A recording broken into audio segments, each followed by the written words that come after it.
Hihit lang po ako ng another issue regarding po sa BICAM. Bukas na po magsisimula yung BICAM. How is the House, yeah, or Friday?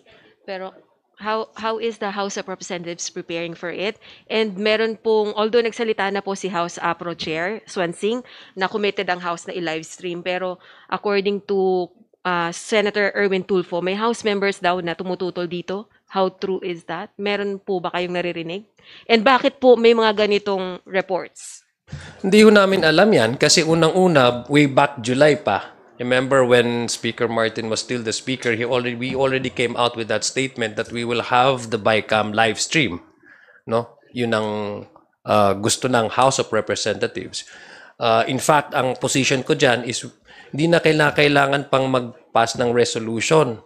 In fact, the bicameral conference with all of the members present can actually adopt their rules and procedures on how they conduct their meetings to resolve conflicting provisions in the two versions ng bill, no? Hindi namin alam kung saan nanggagaling yan, but definitely us, if you ask us, Speaker Boji D is also very consistent and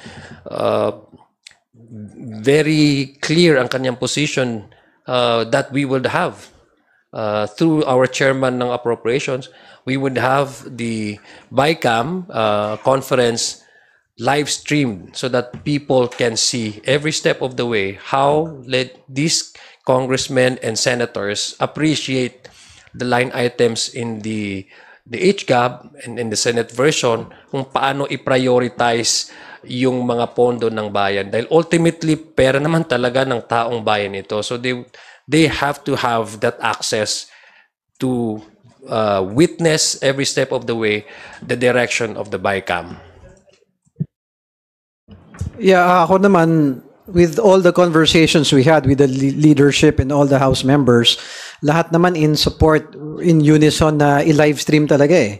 So we haven't heard of a single representative here in the House na nagpo-propose o nagdadalawang isip sa live streaming. Wala pa kaming naririnig o na-encounter na a single member who, nagbigay ng sentiments about it. So to be honest, I think with Chair Mika already declared and said that it will be live streamed, with Speaker Boji really reiterating that it should be open to the public. I don't think there should be any questions about it eh. And again, I like to reiterate, wala pa kaming nakikita, naririnig o nakakausap na House member who wants na matanggal yung live stream na yan. Saka in addition to that, as one of the vice chair ng appropriations, from the very beginning, klaro yung direction ng House eh. Nila live stream yan eh, ng pre-budget deliberation up to the time na nag-BARC. So, ang gusto talaga namin transparent yung ating proseso at malaman ng taong bayan kung saan napupunta yung discussion pagdating sa kanilang pondo. But why do you think, sir, there are efforts to discredit the House of Representatives even before the BICAM? I don't know. Maybe you can ask Senator Tulfo, where did he get that But information? do you find it unfair? Well, I find it strange because from the very start, we've been very consistent on our proposal or our position that we will have the BICAM live stream. Okay po. Since both of you po are part of the Rules Committee, so meron po bang efforts to expand the contingents of the House sa BICAM? How many do we expect to represent the House? That is for the leadership to decide. Sa ngayon, wala pa tayong numbers na alam kung sino yung uupo talaga sa BICAM. But let's wait. I'm sure the leadership will come out with the exact numbers and who are the congressmen or women that will be part of the BICAM contingent from the House. But we expect bigger representation. Could be. It could be. Kasi sabi nga, wala nang small BICAM eh. Diba? So, it could be, yeah. The more, the wider and the more representation there in the BICAM, the better. Kasi more heads are better than one, sabi nga nila. And we're talking about the most important piece of legislation that Congress passes each year. This is the entire operation of our government bureaucracy for 2026. I agree with Kong Zia. The more, the better. Ano talaga, if you would notice, ako napuna ko lang to sa Senate. Nakita mo parang ang dami. I would assume na sa Congress ganun din. And more importantly, it's open eh. It's live streamed already eh. So anyone can watch, the public can assess what's going on.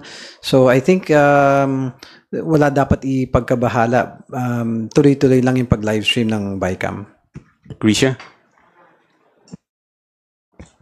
Hi, good afternoon, Kongs. Balikan ko lang po ulit yung BICAM, sorry. It's good that you mentioned na yeah, clear naman yung stance ng House leadership, but I'm curious about yung sabi po ni Kong Mika about having to operationalize how to live stream the BICAM. What is there to operationalize and how far along are we po? Kasi baka mamaya it will come down to like logistical challenges kaya hindi ma-live stream. So what does that mean po? Well, this is my interpretation because I haven't really discussed this with Chairman Mika Swansing, but very clear po yung position ng House not to have it live streamed. Balikan ko lang yung explanation ko. I think para sa akin, this is my humble opinion, we don't need resolution to be adopted to direct the BICAM to have it live stream. I think with what she meant by operationalizing, again, I could be wrong, no? I could be corrected by Chair Mika, but what my take on that is the BICAM kasi they can actually adopt their own, rules, and how they would proceed with the deliberation, no? Pwede naman sila. So I think that's one. Maybe they can agree on, because the BICAM does not only decided by one party or the House alone. Halimbawa, ang gusto ng House is mag-live stream, pero ang counterpart naman natin, halimbawa, ang Senado, I'm not saying na ayaw nila, pero dapat mag-agree. Halimbawa, ayaw ng Senado. So, hindi talaga siya magkakaroon ng ganong klaseng for reform or proposal. So, it has to be mutually agreed upon by both contingents. And then yung next po, kasi yung mga civil society watchdogs po, hindi lang yung pag-live stream ng BICAM yung demand nila. Pagdating sa BICAM deliberations, what they want also is una, i-disclose lahat ng proponents ng mga projects. Pangalawa, i-disclose yung total amount of allocables per congressman. Pangatlo, i-disclose din line-by-line amendments. How open is the Committee on Appropriations on this?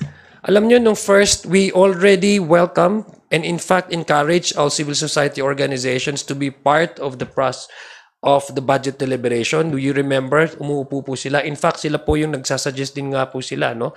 So from the start that we had the budget deliberation on the committee level, as far as the House of Representatives is concerned, meron na pong participation ang ating civil society organizations. Now, again, when it comes to the BICAM, yes, we will support any form of method or modes that would ensure transparency in the deliberation of the BICAM. But then again, it would be mutually agreed upon. We agree and we support that all proponents for each individual projects would also be named during the BICAM. So that accountability, alam natin kung kaninong proposal ito, ano yung saan dadalhin, bakit dadalhin doon, ano yung may tutulong nitong proyekto na to doon sa kanyang komunidad. So, pagdating sa transparency, very, very consistent po ang House dyan. Again, it would be mutually agreed upon by both contingents.